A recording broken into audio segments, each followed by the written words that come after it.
ভোর হতে না হতেই গাছ থেকে নামানো হলো খেজুর রসের হাঁড়ি।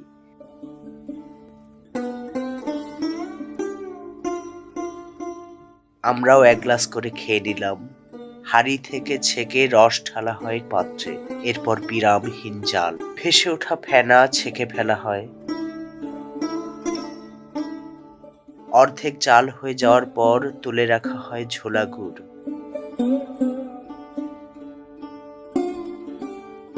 রস ঘন হয়ে আসলে নাড়তে হয় অনবরত।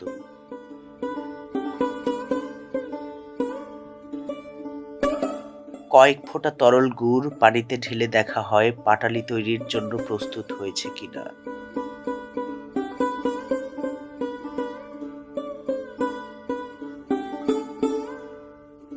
টানা ২.৫ থেকে ৩ ঘন্টা জাল শেষে নামানো হলো ঘন তরল গুড়।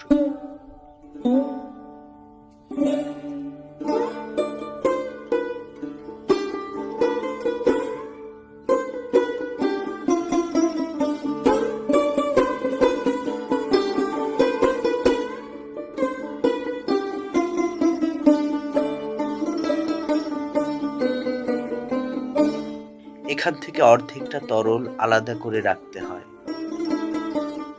এই পর্যায়ে সবচেয়ে গুরুত্বপূর্ণ কাজ, বীজ মারা।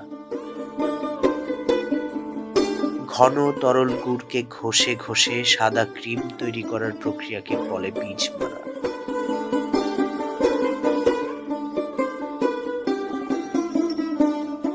বীজ মারা যত ভালো হয়, গুড়ের মান হয় তত উন্নত।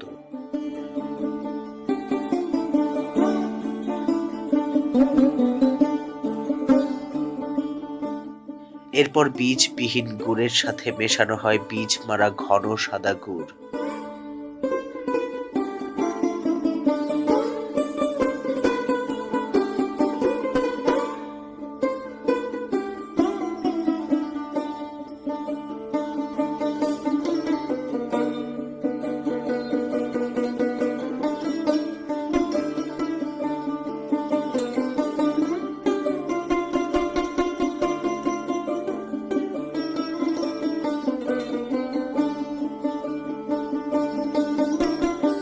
দুই ধরনের গুড় কিছুক্ষণ ভালো করে মিশিয়ে নেওয়ার পর দানা বাঁধতে শুরু করে গুড়ে।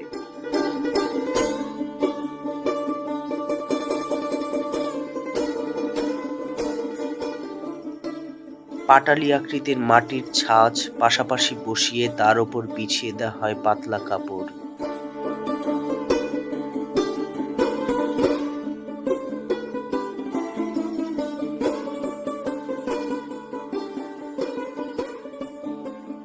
এরপর ছাঁচে ঢালা হয় ঘন তরল গুড়।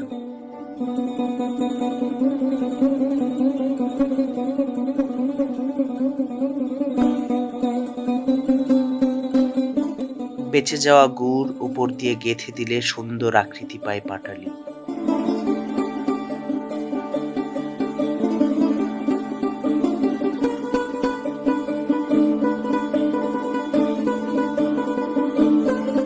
মাত্র ১৫ মিনিট পরই ঠান্ডা হয়ে এলে ছাঁচ থেকে তুলে নেওয়া যায় অমৃত স্বাদের খেজুরের গুড়।